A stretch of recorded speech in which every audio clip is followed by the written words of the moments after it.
Everyone, आप सभी का स्वागत है मेरे चैनल पे। तो आज हम लोग हिस्ट्री का पार्ट 12 कर रहे हैं, यानी कि चैप्टर भी 12 है। तो अगर आप लोगों ने हमारे पिछले वीडियोस को देखा होगा तो आपको पता होगा कि हम अपने एग्जाम के पर्पज से एनसीईआरटी सीरीज को कवर कर रहे हैं। तो क्या आपको पता है कि मनी मेक कलाई किसने लिखा था, जो कि एक तमिल लिपिक है।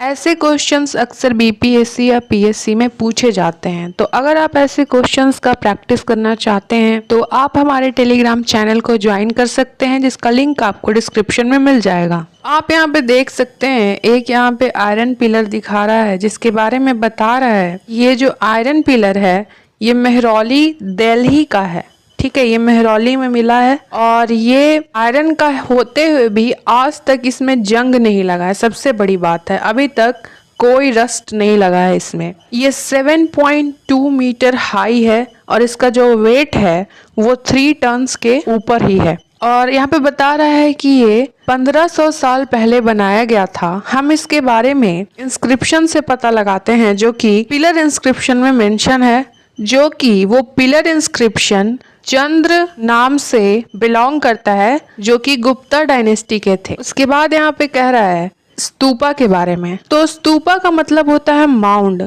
माउंड यानी कि टीला, इस तरह से उठा हुआ। कोई कोई स्तूपा जो होते थे वो राउंड होते थे, कुछ टॉल होते थे, कुछ बिग होते थे, कुछ स्मॉल होते थे। और इसी स्तूपा के अंदर छोटा सा बक्सा रखा होता है जिसे हार्ट ऑफ स्तूपा भी कहते हैं। इस बक्से को इंग्लिश में कहते हैं रेलिक कास्केट, यानी कि अवशेष ताबूत। मैंने पिछले वीडियोस में भी बताया था कि स्तूपा के अंदर ये जो बक्सा है जिसे रेलिक कास्केट कहते हैं, इसमें बॉडी रिमेन्स रखे जाते हैं बुद्धा या फिर उनके फॉलोअर्स के। उनके अवशेष रखे जाते हैं, जैसे कि उनका दांत हो सकता है, उनकी हड्डियां हो सकती हैं, या फिर उनके शरीर का राख हो सकता है। और इसमें वो साथ में कुछ प्रीसियस स्टोन्स, ठीक है, कॉइन्स, या फिर जो सामान वो यूज करते थे वो सब भी रखा जाता है साथ में। और इससे फिर कच्ची ईंट या फिर पके हुए ईंट से ढक दिया जाता है। अब यहाँ पे कुछ कह रहा है कि जो स्तूपा से जो रास्ता जाता है, जिसे हम पाथ कहते हैं, ये स्तूपा है और ये जो आपको रास्ता दिख रहा है इसे प्रदक्षिणा पाथ कहते हैं, जो कि ये स्तूपा के चारों ओर ये रास्ता बना होता है। और इस रास्ते को रेलिंग से घेरा जाता है और एक मेन गेट से, जैसा इस फिगर में दिखाया गया है। और जिस रेलिंग से इसे घेरा जाता है उस रेलिंग पे स्कल्पचर्स बनाए जाते हैं उसे डेकोरेट करने के लिए। जैसे यहाँ पे आप देख सकते हैं किस तरह से डिजाइन्स और मूर्तियां बनाई हुई हैं, अलग अलग तरह के आकृतियां बनाई हुई हैं, तो उसे डेकोरेट करने के लिए। और जो भक्त होते हैं वो इस स्तूपा के जो गोल से पाथ बना हुआ है उसमें एंटी क्लॉकवाइज घूमते हैं। ये एक उनका श्रद्धा या फिर भक्ति का निशानी है, कुछ as a mark of devotion.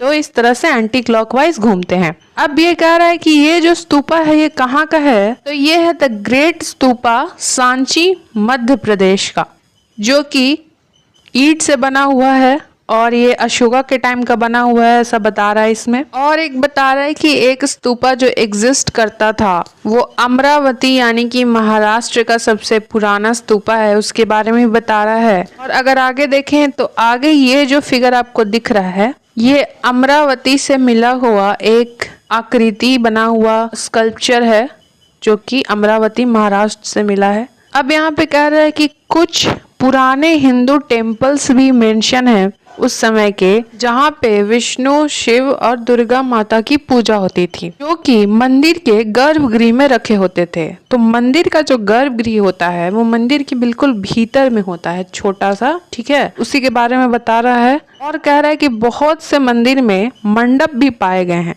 मंडप और फिर शिखर हो गए। तो मंडप क्या होता था कि जहाँ पे लोग खड़े होते हैं, असेंबल होने के लिए जो जगह छोड़ी हुई होती है, उसके बाद अंदर गर्भगृह होता है, तो इस हॉल को मंडप कहते हैं और अंदर गर्भगृह होता है। और जो ऊपर में ये उठा हुआ है ये थोड़ा और ऊंचा अगर रहेगा तो इसे शिखर कहते हैं।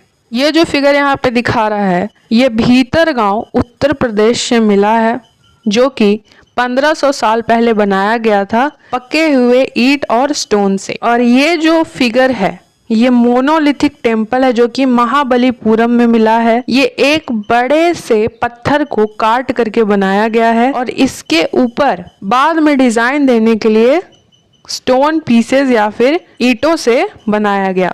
अब यहाँ पे ये जो फिगर दिख रहा है ये दुर्गा माँ का टेम्पल है ऐहोल का, जो कि 1400 साल पहले बनाया गया था। तो यहाँ पे जो महाबलीपुरम में मिला है ये वाला जो टेम्पल है महाबलीपुरम का, और एक जो दुर्गा माँ का टेम्पल मिला है ऐहोल में, ये दोनों टेम्पल जो है ये दोनों ही स्टोन टेम्पल है। तो अगर आप आगे देखें बता रहा है कि स्तूपा और टेम्पल कैसे बनते थे।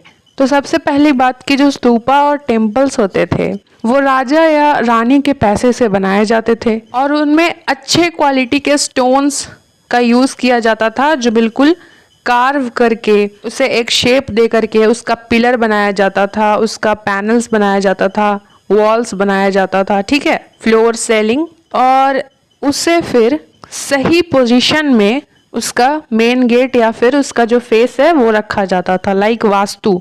और इन स्तूपा या फिर टेम्पल्स में लोग अपने तरफ से डेकोरेशन का सामान देते थे, उसे डेकोरेट करते थे और उन लोगों के नाम कहीं पिलर्स पे या वॉल्स पे लिख दिए जाते थे। ये जो फिगर है ये जैन मोनेस्ट्री है जो कि उड़ीसा में मिला है। ये 2 फ्लोर का है, आप देख सकते हैं, 2 स्टोरी, जो कि पत्थर को काट करके बनाया गया है। और इसमें जो ये रूम्स दिखा रहे हैं जैन मॉन्क्स इसमें रहते थे और मेडिटेट करते थे। अब आगे ये जो फिगर है ये फिगर दिल्ली के नेशनल म्यूजियम से मिला है, जिसपे एक मूर्ति बनाई हुई है। तो यही यहाँ पे बता रहा था।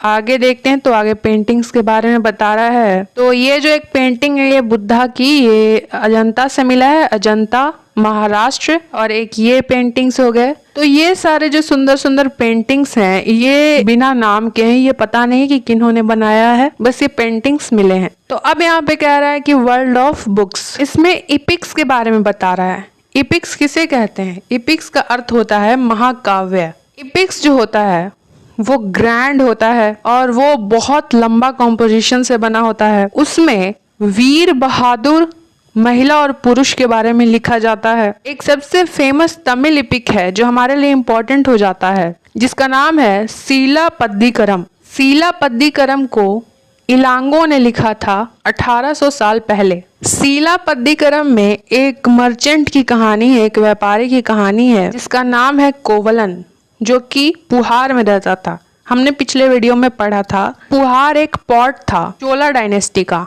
जो कि हमारे लिए इम्पोर्टेंट हो जाता है। तो इसमें कोवालर और माधवी जो कि नर्तकी होती है उनके लव स्टोरी के बारे में लिखा हुआ है, जो कि हमारे लिए उतना इम्पोर्टेंट नहीं है। उसके बाद यहाँ पे वही डिस्क्रिप्शन दिया हुआ है सीलापद्दीकरम का। तो हमें बस इतना याद रखना है कि सीलापद्दीकरम को लिखा किसने है, तो वो है इलांगो। अब एक और तमिल लिपिक है जो कि 1400 ईयर्स एगो लिखा गया था, उसका नाम है मणिमेकलाई। ये भी हमारे लिए इम्पोर्टेंट है। तो मणिमेकलाई को लिखा था सत्तानर ने। इसमें सत्तानर मणिमेकलाई में जो वही कोवलान है, कोवलान और माधवी की जो पुत्री है उनके बारे में स्टोरी है। उसके बाद कालिदास का भी एक प्ले है जो कि मेघदूत है, ये भी हमें याद रखना है। ये कालिदास ने लिखा था एक मॉनसून क्लाउड पे, ठीक है। उसमें वो मॉनसून क्लाउड को एक मैसेंजर की तरह इमेजिन किए हैं, जिसमें वो monsoon cloud 2 long distance lovers के बीच का मैसेंजर है, यही इसमें बताए हैं। अब आगे देखें तो recording and preserving old stories. तो यहाँ पे पुराण्स के बारे में बता रहा है। पुराण यानी कि ओल्ड।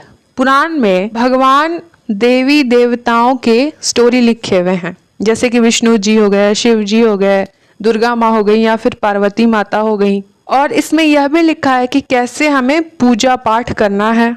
और इसमें सबसे इम्पोर्टेंट बात, इसमें दुनिया का क्रिएशन के बारे में लिखा है।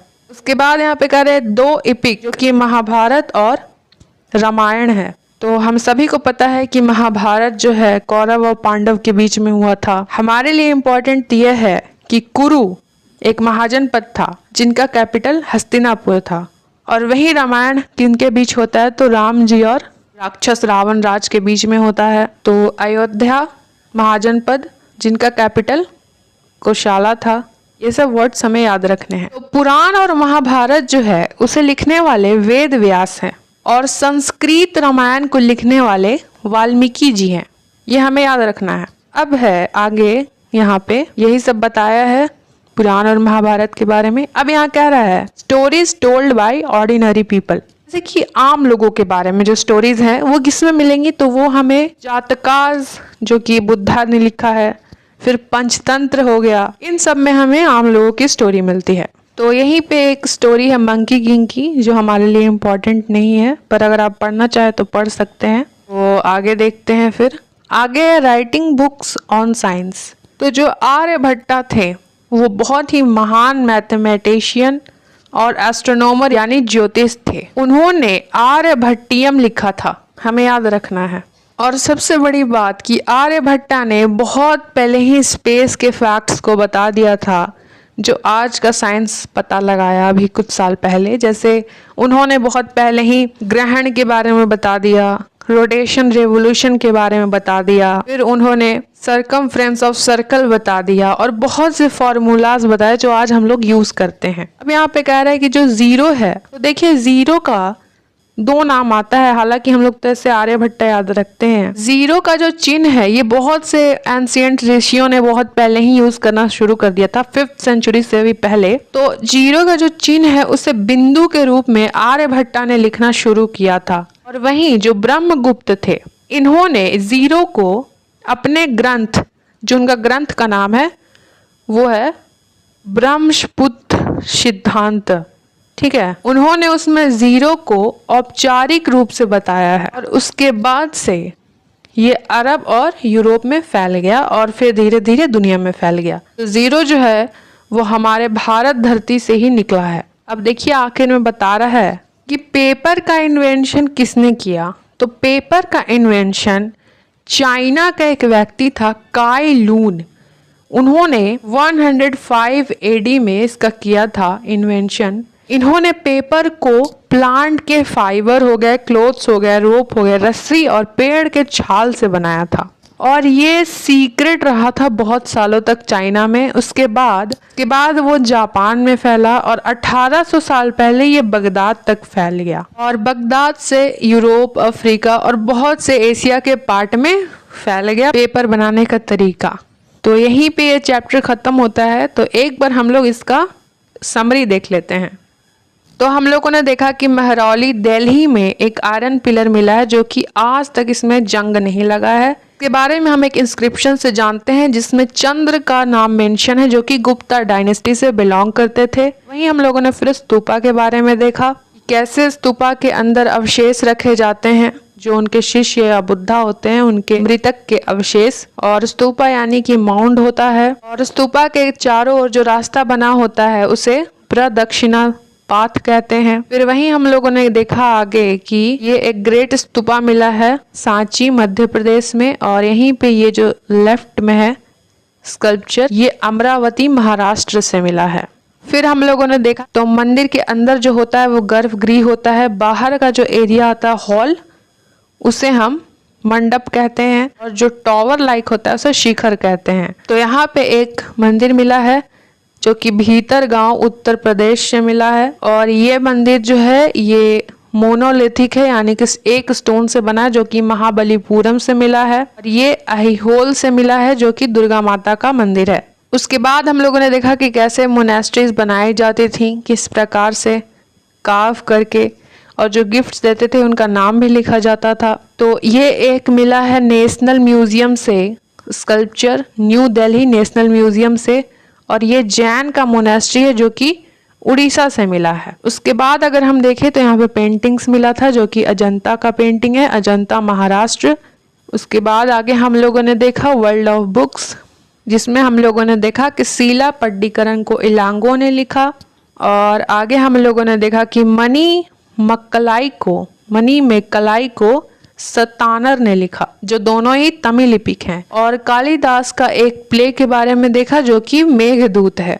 उसके बाद हम लोगों ने ओल्ड स्टोरीज यानी पुराना के बारे में देखा, पुराण्स। उसके बाद हम लोगों ने महाभारत रामायण के बारे में देखा और फिर हम लोगों ने ऑर्डिनरी पीपल का कहानी कहाँ से जानते हैं तो वो पंचतंत्र हो गया या फिर जातकास हो गया। फिर हम लोगों ने आर्यभट्टा का लिखा हुआ आर्यभट्टियम के बारे में देखा, फिर जीरो के बारे में देखा, और आखिर में चाइना में 105 एडी में पेपर इन्वेंट हुआ था काई लून के द्वारा, वो देखा। तो यहीं पे एनसीईआरटी 6th क्लास की सीरीज खत्म होती है, हिस्ट्री, पॉलिटिकल साइंस और ज्योग्राफी तीनों की। तो नेक्स्ट वीडियो हमारा 7th क्लास से शुरू होगा। So don't forget to like and subscribe and thanks for watching.